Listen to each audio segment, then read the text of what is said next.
नमस्कार, मैं सुधीर चौधरी। तो दोस्तों, सऊदी अरब को भारत से धोखा करने की सजा अब कहर बनकर टूटी है। पिछले 48 घंटे सऊदी अरब के लिए इस पूरे दशक के सबसे बुरे साबित हुए हैं।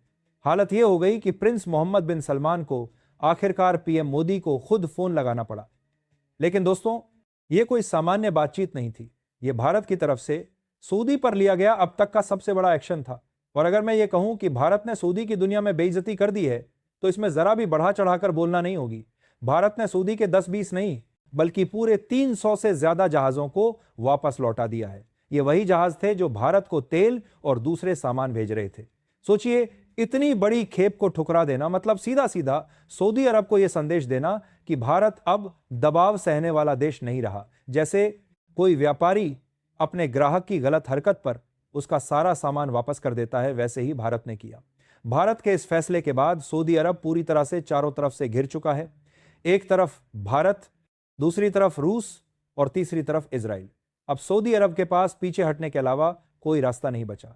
मजबूरी में मोहम्मद बिन सलमान को पीएम मोदी को कॉल करना पड़ा और यह मान लेना पड़ा कि अब खेल भारत के हाथ में है। मिसाल के लिए, जैसे एक मजबूत खिलाड़ी के सामने कमजोर खिलाड़ी को झुकना पड़ता है, वैसे ही सऊदी को भारत के आगे झुकना पड़ा। लेकिन असली झटका तो तब लगा जब खबर आई कि भारत ने सऊदी के 1-2 नहीं बल्कि 5,000 बैरल कच्चे तेल को ठुकरा दिया है। जी हां, लाखों लीटर तेल भारत ने लेने से साफ इनकार कर दिया। हालांकि यह सब सीधे तौर पर देखने को नहीं मिला है, लेकिन घुमा फिराकर यही चीज देखने को मिली है। और जब दुनिया ने यह सुना कि भारत के इस कदम से सऊदी की पूरी अर्थव्यवस्था में लगभग 10% की गिरावट आ गई है, तो विश्व मीडिया भी दंग रह गया। यहीं से घटनाक्रम और भी दिलचस्प हो गया। भारत ने सिर्फ जहाज लौटाए ही नहीं, बल्कि पूर्ण पाबंदी का आदेश भी जारी कर दिया। यानी अब भारत सऊदी अरब से तेल का एक भी बूंद आयात नहीं करेगा। और सबसे दिलचस्प बात यह है कि यह आदेश आने के कुछ घंटे पहले ही तेल की खेप सऊदी से निकल चुकी थी। अब जब भारत ने उसे लेने से मना कर दिया, तो सऊदी अरब के लिए यह किसी बुरे सपने से कम नहीं था। जैसे कोई दुकानदार सामान भेजकर पता चले कि ग्राहक ने लेने से मना कर दिया, तो वो कितना परेशान हो जाता है। और दोस्तों, यहीं से अमेरिकी प्रवेश भी हो गई। वॉशिंगटन अब हालात को संभालने की कोशिश कर रहा है, क्योंकि भारत और सऊदी के बीच यह टकराव पूरे मध्य पूर्व की राजनीति को हिला सकता है। तो सवाल यह है, पीएम मोदी से हुई उस कॉल में आखिर बात क्या हुई? भारत ने कौन सी शर्तें रखी और अब सऊदी का अगला कदम क्या होगा? यही सब आपको हम आगे इस वीडियो में बताएंगे। लेकिन उससे पहले, अगर आप चाहते हैं कि भारत की आवाज पूरी दुनिया तक पहुंचे और हमारा देश हर क्षेत्र में आत्मनिर्भर बने, तो इस वीडियो को लाइक करें और सब्सक्राइब बटन दबाकर इस चैनल को सब्सक्राइब करें। दोस्तों, पीएम मोदी और सऊदी क्राउन प्रिंस मोहम्मद बिन सलमान यानी एमबीएस की फोन कॉल इतिहास में दर्ज होने लायक थी, क्योंकि इस बार समीकरण बिल्कुल पलट चुके थे। पहले जब भी बातचीत होती थी तो सऊदी अपनी शर्तें थोपता था, लेकिन इस बार भारत ने साफ शब्दों में कह दिया कि अगर हमें तेल चाहिए तो हमारी शर्तों पर मिलेगा, वरना दरवाजा बंद। और यह भी बात बताई जा रही है कि जब ओपेक देशों ने भारत की सलाह मानने से इनकार किया, तो भारत ने सऊदी से तेल आयात कम कर दिया था।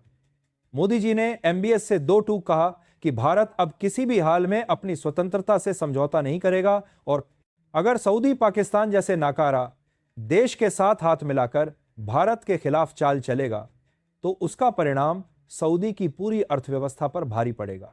भारत ने सीधा खारिज किया सऊदी अरब की सलाह को कि हम तेल की राजनीति पर सिर्फ अपनी शर्तों से चलेंगे, तुम्हारी शर्तों से नहीं। हमें सस्ता और फायदा जहां से मिलेगा हम खरीदेंगे वहीं से। जैसे एक ग्राहक दुकानदार से कहता है कि मैं वहीं से खरीदूंगा जहां अच्छा सामान मिले, वैसे ही भारत ने कहा। अब सोचिए, एक तरफ भारत ने 300 से ज्यादा जहाज लौटा दिए, 5,000 बैरल तेल और प्राकृतिक गैस को घुमा फिराकर अब तक खारिज कर दिया, और ऊपर से दूसरी ओर भारत ने तुरंत घोषणा कर दी कि वह यूएई से नई डील करेगा। यानी सऊदी के तेल आयात को कम करके भारत ने सीधे यूएई को मौका दे दिया कि वह भारत की ऊर्जा जरूरतों को पूरा करें। इसका मतलब यह हुआ कि अरब की नंबर 1 स्थिति का ताज अब सऊदी से फिसलकर यूएई के सिर पर सज सकता है। जैसे किसी कंपनी का मुख्य ग्राहक दूसरी कंपनी से डील करने लगे तो पहली कंपनी का नुकसान होता है, वैसे ही सऊदी का हो रहा है। लेकिन भारत यही नहीं रुका। मोदी सरकार ने सऊदी को एक और करारा झटका देते हुए संकेत दे दिए कि अगर जरूरत पड़ी तो भारत सऊदी को गेहूं और चावल का निर्यात भी कम कर सकता है। अब आप सोचिए, भारत दुनिया का सबसे बड़ा चावल और गेहूं निर्यातक है और सऊदी अरब की पूरी खाना आपूर्ति इन पर निर्भर करती है।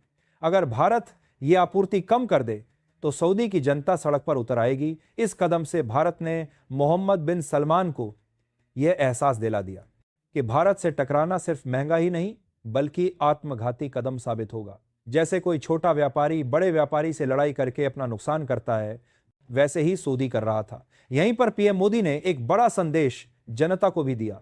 अपने देश को संबोधित करते हुए उन्होंने कहा कि अब भारत विदेशी तेल पर गुलाम बनकर नहीं रहेगा, हम अपनी ऊर्जा खुद पैदा करेंगे अपनी ताकत से। यह भाषण सिर्फ एक राजनीतिक बयान नहीं था बल्कि यह पूरी दुनिया को संदेश था कि भारत अब उस दौर से बाहर निकल चुका है जब वह तेल के लिए किसी अरब देश के आगे हाथ फैलाता था। और दोस्तों, यही कारण है कि आज सऊदी अरब की पूरी राजनीति हिल गई है, क्योंकि भारत ने सिर्फ ठोस कदम ही नहीं उठाया बल्कि एक नया भू राजनीतिक समीकरण बना दिया है। भारत के इस एक्शन ने पूरी दुनिया को झकझोर दिया है, अमेरिका से लेकर रूस तक और चीन से लेकर अरब दुनिया तक। हर जगह अब यही चर्चा है कि भारत ने कैसे एक झटके में सऊदी की अकड़ निकाल दी। अमेरिका भी अब परेशान है। एक तरफ उसे भारत चाहिए क्योंकि भारत उसकी सबसे बड़ी तकनीकी और रक्षा बाजार है, दूसरी तरफ वो सऊदी से भी रिश्ते बिगाड़ना नहीं चाहता। लेकिन हालात ऐसे हैं कि अब अमेरिका को साफ दिख रहा है कि इस खेल का असली मालिक भारत है और दूसरी ओर रूस भारत के इस कदम से बेहद खुश है, क्योंकि रूस जानता है कि अगर भारत सऊदी पर तेल का प्रतिबंध लगाता है तो भारत को वैकल्पिक आपूर्ति के लिए रूस का दरवाजा और बड़ा करना पड़ेगा। रूस तो पहले से ही सस्ते दाम पर भारत को तेल दे रहा है, इसीलिए रूस ने भारत को खुलकर सहारा दिया और कहा कि भारत का यह फैसला उसकी स्वतंत्रता और आजाद नीति का सबूत है। चीन भी इस घटनाक्रम को ध्यान से देख रहा है, क्योंकि चीन जानता है कि अगर भारत ने मध्य पूर्व की राजनीति में इतनी बड़ी चाल चल दी तो उसकी बेल्ट एंड रोड योजना पर सीधा असर पड़ेगा। दरअसल चीन सऊदी अरब में अरबों डॉलर का निवेश कर रहा है, लेकिन अब भारत ने सऊदी को झटका देकर बीजिंग की रणनीति को भी कमजोर कर दिया है। और दोस्तों, सबसे बड़ा संदेश इस्लामी दुनिया को गया है। उन्हें लग रहा था कि भारत पर दबाव डालकर पाकिस्तान के साथ मिलकर एक इस्लामिक ब्लॉक बनाया जाएगा, लेकिन भारत ने उल्टा कर दिया। भारत ने दिखा दिया कि अगर कोई हमें चुनौती देगा तो हम उसकी अर्थव्यवस्था को घुटनों पर ला देंगे। जैसे एक मजबूत छात्र कक्षा के गुंडों को सबक सिखा देता है, वैसे ही भारत ने किया। आखिरकार अब सऊदी अरब के सामने सिर्फ दो ही रास्ते बचे हैं। पहला यह कि या तो भारत से माफी मांगे और रिश्ते सुधार लें, या फिर भारत के बिना अपने भविष्य को बर्बाद होते देखे। भारत ने इस पूरे खेल में यह साबित कर दिया कि आज की दुनिया में भारत को नजरअंदाज करना नामुमकिन है। चाहे तेल हो, चाहे अनाज हो या फिर भू राजनीति, भारत अब हर जगह एक निर्णायक शक्ति है। और दोस्तों, यही है इस पूरे घटनाक्रम का सबसे बड़ा सबक कि भारत से धोखा करने वाले को सजा पक्की है। और यह सिर्फ सऊदी अरब के लिए नहीं बल्कि हर उस देश के लिए चेतावनी है जो भारत की पीठ पीछे चाल चलता है।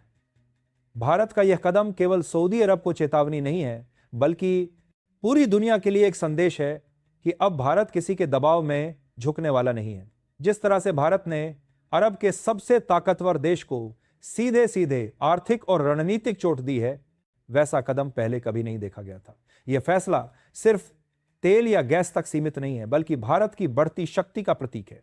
अब चाहे अमेरिका हो या चीन, सबको यह समझना पड़ेगा कि भारत के खिलाफ खेलना आसान नहीं है। यह वही भारत है जो अब नियम बनाने वाला है, नियम मानने वाला नहीं। जैसे एक कमजोर बच्चा बड़ा होकर मजबूत हो जाता है और फिर कोई उसे दबा नहीं सकता, वैसे ही भारत अब मजबूत हो गया है। सबसे बड़ी बात यह है कि भारत की जनता भी इस पूरे घटनाक्रम में सरकार के साथ खड़ी है। सोशल मीडिया से लेकर सड़कों तक हर जगह लोग कह रहे हैं कि भारत अब किसी का गुलाम नहीं। मोदी सरकार के इस कदम से लोगों का आत्मविश्वास और भी मजबूत हुआ है। आने वाले समय में यह घटनाक्रम भारत की विदेश नीति का नया अध्याय लिखेगा, जहां भारत सिर्फ साझेदारी करेगा, गुलामी नहीं। यही है नया भारत, आत्मनिर्भर, आत्मसम्मानी और आत्मविश्वासी। इस पूरे मामले से यह भी साफ हो गया है कि भारत अब ऊर्जा के क्षेत्र में भी अपनी नीति खुद बनाता है। पहले जमाना था जब तेल की जरूरत के कारण भारत को अरब देशों के आगे झुकना पड़ता था, लेकिन अब स्थिति बदल गई है। भारत ने दिखा दिया कि वह कई विकल्पों के साथ खेल सकता है। रूस से सस्ता तेल, अमेरिका से तकनीकी सहयोग, यूएई से बेहतर व्यापारिक रिश्ते और नाइजीरिया जैसे अफ्रीकी देशों से नए व्यापारिक अवसर। भारत ने साबित कर दिया कि वह किसी एक देश पर निर्भर नहीं है। भारत की यह रणनीति दुनिया के अन्य विकासशील देशों के लिए भी एक उदाहरण है। यह दिखाता है कि कैसे एक देश अपनी जरूरतों को पूरा करते हुए अपनी स्वतंत्रता भी बनाए रख सकता है। आज भारत की यह नीति न केवल अपने लिए बल्कि पूरे दक्षिण एशिया के लिए एक मिसाल बन गई है। सऊदी अरब के लिए यह एक बड़ा सबक है कि आज के जमाने में सिर्फ तेल की ताकत से दूसरे देशों पर दबाव नहीं बनाया जा सकता। देश अब ज्यादा शिक्षित और आत्मनिर्भर हो गए हैं। वे अपने फैसले खुद करना चाहते हैं और किसी की धौंस पट्टी में नहीं आते। और देखा जाए तो केवल सऊदी अरब के खिलाफ ही भारत कड़ा रुख नहीं अपना रहा।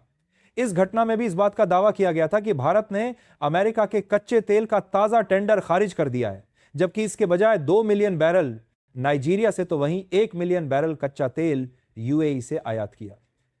तो दोस्तों, ये थी आज की पूरी अपडेट जो काफी रिसर्च और मेहनत के बाद आपके सामने रखा गया है। बाकी आप लोग इस पूरे मुद्दे पर क्या सोचते हैं कमेंट में जरूर बताइएगा। और दोस्तों, जाते जाते एक छोटी सी हेल्प कर दीजिए, इस वीडियो को एक लाइक करके अपने दोस्तों तक शेयर करके हमारी मेहनत को सपोर्ट कर दीजिए। धन्यवाद।